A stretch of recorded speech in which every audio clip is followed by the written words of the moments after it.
अच्छा, उसके बाद है हमारे पास each circle has only one unique centre. जो भी सर्कल होता है हमारे पास उसका हमेशा जो है वो एक यूनिक सेंटर होता है, ठीक है, एक सेंटर होता है। जैसे अगर मैं ये सर्कल बना रही हूँ तो इसका भी सेंटर एक ही होगा, यूनिक होगा, ठीक है। तो कुछ ये पॉइंट्स याद करने के हैं कि हमेशा सर्कल का एक तो सेंटर होगा, फिर उसके जो रेडियल सेगमेंट्स होते हैं वो हमेशा एक दूसरे के कॉन्ग्रुएंट होते हैं। और centre of a circle is not a point on a circle. जो सेंटर होता है ऑब्वियसली, जो ये पॉइंट है सेंटर का, वो सर्कल के ऊपर नहीं होता, सर्कल के सेंटर में ही होता है। Radius is a number and radial segment is a geometrical figure. Radius जो है वो एक नंबर होता है और रेडियल सेगमेंट को हम एज ज्योमेट्रिकल फिगर जो है वो कैलकुलेट कर रहे होते हैं, ठीक है, okay. Then we have circumference of a circle. जो सर्कमफेरेंस क्या होती है, the length of the curve joining all the point of a circle is called circumference. अच्छा, ये जो अभी सर्कल बन रहा है, डिफरेंट पॉइंट्स को मिला के जो ये सर्कल फॉर्म हुआ है, ये जो आउटलाइन है इसकी, इसको जो है हम बेसिकली सर्कमफेरेंस कहते हैं। इसी तरह इस वाले सर्कल में सर्कमफेरेंस क्या है, ये वाली है, जो पॉइंट्स को आपस में ज्वाइन करके एक सर्कल फॉर्म कर रही है, इसको हम सर्कमफेरेंस कहते हैं सर्कल की, ठीक है।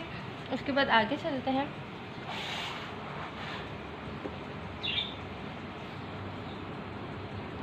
Okay, then we have chords and segments, ठीक है, sorry, chord and second. Chord क्या होता है, कोई भी लाइन जो सर्कल को, मतलब कोई भी लाइन है सर्कल के ऊपर, उसका एक पॉइंट एक तरफ है सर्कल के, एक दूसरा पॉइंट किसी और पॉइंट मतलब किसी और पॉइंट की तरफ है सर्कल पे, उसको हम कहते हैं कॉर्ड। जैसे यहाँ पे एक पॉइंट ये ए हो गया और एक बी, ठीक है, एक लाइन यहाँ से फॉर्म हो रही है, तो ये जो लाइन है इसको हम कहते हैं कॉर्ड। इसी तरह GHB कॉर्ड है हमारे पास, सही है। अच्छा, सेकंड क्या होता है, सेकंड बेसिकली वो होता है जो लाइन आपस में क्रॉस कर रही हूँ, ठीक है। जैसे यहाँ पे जो लाइन क्रॉस कर रही है वो PQ जो है वो उसने EF को जो बेसिकली काटा है, ठीक है। तो ये जो लाइन आपस में क्रॉस कर रही है इसको हम कहते हैं, ये दोनों लाइन्स के आपस में सेकेंड है, सही। और बाकी लाइन्स क्या है, इनको कॉर्ड्स कहते हैं। इवन जो हमारे पास डायमीटर होता है सर्कल का, डायमीटर क्या होता है, एक सेंटर से लेके जो हम पॉइंट लेते हैं, सेंटर से जो कॉर्ड फॉर्म हो रही होती है उसको हम कहते हैं डायमीटर, ठीक है। तो डायमीटर क्या होता है, जैसे ये है, ये सेंटर से ड्रॉ नहीं की गई ये वाली कॉर्ड, ठीक है। जो कॉर्ड सेंटर से ड्रॉ की जाती है उसको हम कहते हैं डायमीटर। तो यहाँ पे डायमीटर क्या है, एक सर्कल का G और H, ठीक है। अच्छा, फिर हमारे पास कुछ interior and exterior of a circle है, तो इन पॉइंट्स को देख लेते हैं हम। Set of point whose distance is equal to the radius of a circle is called the circle itself. कोई भी पॉइंट हो सर्कल पे, ठीक है, जिनका डिस्टेंस जो है वो इक्वल हो रेडियस के, जैसे यहाँ से जो रेडियस फॉर्म हो रहा है इसके इक्वल हो, उसको हम क्या कहते हैं, कॉल्ड सर्कल इटसेल्फ। उसको सर्कल ही कहते हैं कि कोई एक सर्कल ही फॉर्म कर रहा होता है, ठीक है। Set of point whose distance from centre is less than the radius of the circle is called the interior. अच्छा, अगर तो पॉइंट सेंटर से लेके सर्कमफेरेंस तक बन रहा है मेरे पास, ठीक है, जो मतलब रेडियस बन रही है, तो उसको तो हम कहेंगे कि सर्कल फॉर्म हो रहा है, ठीक है। अगर कोई पॉइंट सर्कमफेरेंस से अंदर अंदर बन रहा है, जैसे यहाँ सेंटर से लेके ये एक पॉइंट बन रहा है या यहाँ एक पॉइंट बन रहा है, जैसे ये Q फॉर्म हो रहा है, M फॉर्म हो रहा है, ठीक है, इनको हम कहते हैं इंटीरियर ऑफ द सर्कल, ठीक है। इसी तरह अगर कोई पॉइंट सर्कल से बाहर है, जैसे सेंटर से लेके और सर्कल से बाहर आ रहा है ये पॉइंट, ठीक है, OT, तो इनको हम कहते हैं एक्सटीरियर ऑफ अ सर्कल, ठीक है। In this figure P is the point of centre और इट्स रेडियस। अच्छा, ये वही बात है सारी जो यहाँ पे मैं एक्सप्लेन कर चुकी हूँ, ठीक है, नीचे जो ये लिखा है। okay, आगे चलते हैं हम। Arc of a circle. Arc क्या होता है, कोई भी पोर्शन सर्कल के ऊपर, उसको हम कहते हैं आर्क। जैसे ये एक सर्कल है, ये पार्ट को आर्क कह लें, यहाँ से इस पार्ट को आर्क कह लें, इसको आर्क कह लें। तो कोई भी पार्ट जो सर्कल के ऊपर होता है उसको हम आर्क कह रहे होते हैं, एक सर्कल का ही पार्ट होता है। ठीक है। सेमी सर्कल क्या होता है? सर्कल का हाफ को हम सेमी सर्कल कहते हैं। जैसे ये सर्कल है, ये हाफ है इसका, ठीक है, ये सर्कल का सेमी सर्कल है। इसी तरह एक ये सेमी सर्कल, जो सर्कल का हाफ पार्ट को हम कहते हैं सेमी सर्कल है। इस तरह ये फॉर्म होता है, ठीक है, ये सेमी सर्कल है। ओके, फिर हमारे पास मेजर और माइनर आर्क होते हैं। मेजर और माइनर आर्क वो होते हैं अगर तो हमारे पास जो आर्क फॉर्म हो रहा है, जैसे एक आर्क उन्होंने बनाया है ए और बी, और सेमी सर्कल अगर हम देखें तो ये, अगर तो आर्क हमारा सेमी सर्कल से जो है वो छोटा है तो हम उसको कहेंगे माइनर आर्क है। और अगर ये वाला आर्क जो है वो बड़ा होता, जैसे यहाँ से शुरू हो रहा है यहाँ और यहाँ तक चलता सपोज, ठीक है, पॉइंट बी यहाँ पे आ रहा होता, अब ये क्या है? सेमी सर्कल से बड़ा है, तो उसको हम कहेंगे मेजर आर्क है, ठीक। अच्छा, आर्क को हम डिनोट कैसे करते हैं? आर्क के ऊपर एक ये इस तरह का आर्क बना देते हैं हम, जो भी नंबर्स होते हैं। जैसे यहाँ पे इन्होंने क्या कहा, ए सी और बी जो है वो एक आर्क है, ठीक, तो हमने इसको उस पर डिनोट कर दिया इस तरह, ठीक है। और इसी तरह पहले क्या था, माइनर आर्क के लिए इन्होंने क्या बनाया था? ए और बी, तो ए और बी के ऊपर इन्होंने आर्क शो कर दिया। अच्छा, central angle of an arc क्या होता है? Central angle of an arc वो एंगल होता है जो सेंटर से स्टार्ट होता है और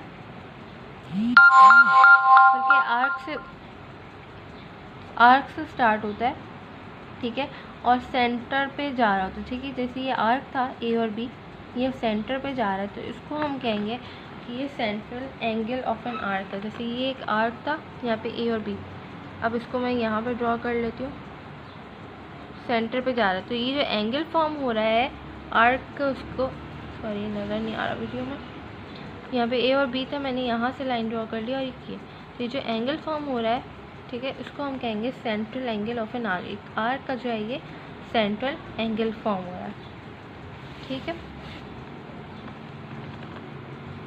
अच्छा, इसी तरह अगर तो आर्क हमारे पास सेमी सर्कल से छोटा है और उसका एंगल फॉर्म हो रहा है, तो हम क्या कहेंगे कि central angle of an minor arc. और अगर आर्क जो है, जैसे ये आर्क है और इसका जो एंगल फॉर्म हो रहा होता, ठीक है, जो सेमी सर्कल से अब ये बड़ा है, तो इसको हम क्या कहेंगे ऐसे केस में कि मेजर एंगल या central angle of an major arc, ये मेजर आर्क का सेंटर है, ठीक है। फिर हमारे पास कॉन्ग्रुएंट सर्कल्स होते हैं। कॉन्ग्रुएंट सर्कल वो सर्कल होते हैं जो आपस में एक दूसरे के इक्वल हो। अब हमें ये कैसे पता लगेगा कि इक्वल है? तो उनका रेडियस आपस में इक्वल होगा। जैसे अगर मेरे पास एक सर्कल का रेडियस है 2 सेंटीमीटर और दूसरे का भी 2 सेंटीमीटर होना चाहिए, तो वो कॉन्ग्रुएंट होंगे। कॉन्ग्रुएंट का मतलब ये होता है कि वो दोनों आपस में इक्वल हैं, मतलब आइडेंटिटी सेम है, आइडेंटिटी जैसे ट्विन्स होते हैं एक दूसरे के सेम होते हैं, ठीक है। इसी तरह कॉन्ग्रुएंट वही होते हैं जो आपस में सेम होते हैं, ठीक। अगर 3 सेंटीमीटर का सर्कल फॉर्म हो रहा है एक सर्कल, तो दूसरा भी 3 सेंटीमीटर का होगा, तभी वो कॉन्ग्रुएंट होंगे आपस में। अच्छा, कोई भी सर्कल जो है अपने ही, एक तो कॉन्ग्रुएंट होता है, अपना कॉन्ग्रुएंट होता है, ठीक है, और दूसरा उसका कॉन्ग्रुएंट होता है जो उसके सेम रेडियस का बना हुआ हो, फॉर्म हुआ हुआ, राइट। आगे चलते हैं। कॉन्ग्रुएंट आर्क क्या होते हैं? Which lie on the same circle. ऐसे आर्क जो एक ही सर्कल पे बनते हैं उनको हम कहते हैं कॉन्ग्रुएंट आर्क। जैसे कि ये है आर्क, एक ये आर्क बन रहा है, एक ये आर्क बन रहा है, तो इनको हम कहेंगे कि कॉन्ग्रुएंट आर्क है। ये सेंट्रल एंगल्स आर कॉन्ग्रुएंट, उनके सेंट्रल एंगल्स भी आपस में कॉन्ग्रुएंट होने चाहिए। जैसे अगर ये 30 डिग्री का एंगल बना रहा है, तो ये वाला जो फॉर्म हो रहा था इसने भी 30 डिग्री का ही एंगल बनाना है, तो ये कॉन्ग्रुएंट होगा। इनको हम कहते हैं कॉन्ग्रुएंट आर्क। अच्छा, then we have inscribe angle of an arc.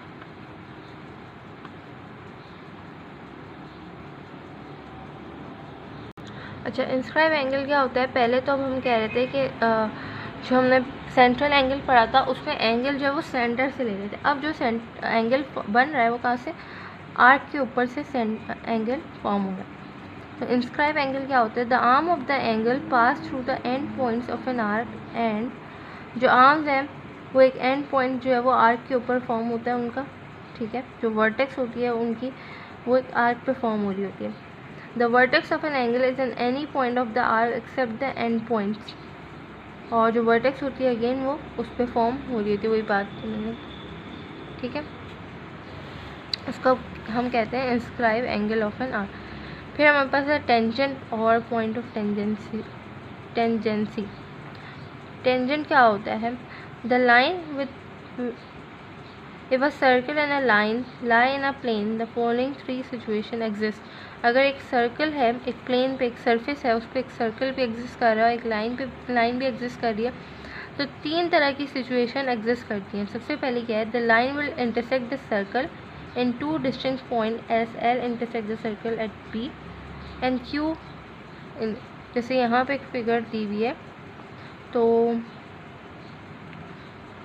अगर पहली सिचुएशन क्या है कि या तो हो सकता है वो लाइन जो है वो सर्कल को आपस में इंटरसेक्ट कर दे, जैसे यहाँ पे इन्होंने शो किया हुआ है, तो पॉइंट पी और क्यू से ये लाइन इस सर्कल पे इंटरसेक्ट हो रही है। दूसरी सिचुएशन क्या है कि या तो वो जो है उस लाइन जो है उसके किसी सर्कल का पॉइंट और लाइन का पॉइंट कोई आपस में सेम होगा, ठीक है। तीसरी सिचुएशन क्या है? हो सकता है वो दोनों अलग अलग ही हों। तो सेकेंड और थर्ड पॉइंट भी पढ़ते हैं हम। The line intersect the circle in only one point, ठीक है। जो हमने पढ़ा कि पहली सिचुएशन क्या होती है कि दो पॉइंट से इंटरसेक्ट कर रही होगी, ठीक है, वो आपस बीच में इंटरसेक्ट कर रही होगी एक सर्कल के, ठीक है। दूसरी सिचुएशन क्या है कि हो सकता है सिर्फ एक पॉइंट पे इंटरसेक्ट कर रही हो, ठीक है। इसको हम कहते हैं such a line is called tangent to the circle and the common point is called the point of tangency. तो जो पॉइंट फॉर्म हो रहा था एक्चुअली हमारा, जैसे ये है, ठीक है, ये जो सेकंड सिचुएशन थी, यहाँ जो एक पॉइंट था इसको कहते हैं पॉइंट ऑफ टेंजेंसी, और इस लाइन को हम कहते हैं कि टेंजेंट है सर्कल के।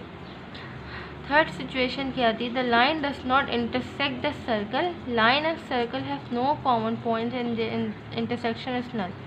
और थर्ड सिचुएशन ये है कि अगर वो एक प्लेन पे है भी मौजूद तो हो सकता है वो इंटरसेक्ट ना करें आपस में, और इंटरसेक्शन जो है वो नल से शो करें, मतलब ज़ाहिर कोई पॉइंट कॉमन ही नहीं है उनमें आपस में, तो वो इंटरसेक्शन क्या होगी? नल, ठीक है। तो यहाँ मैं वीडियो एंड करती हूँ। इसके कॉन्सेप्ट आपने अच्छे से देख लेने हैं, इनको कर लेना है, क्योंकि ये जो छोटे छोटे कॉन्सेप्ट्स हैं, डेफिनेशन है, ये आगे इम्पोर्टेंट है। जब हम चैप्टर मतलब 13 की एक्सरसाइज कर रहे होंगे, 14 कर रहे होंगे, थ्योरम्स कर रहे होंगे, उनके लिए बेसिक इन्फॉर्मेशन ये बहुत ज़रूरी है। तो मैं यहाँ पे वीडियो एंड करती हूँ। इसको अच्छे से आपने देख लेना है वीडियो में। अगर कोई चीज़ समझ नहीं आए तो फिर आप मुझसे डायरेक्ट पूछ सकते हैं, ठीक है। अल्लाह हाफ़िज़।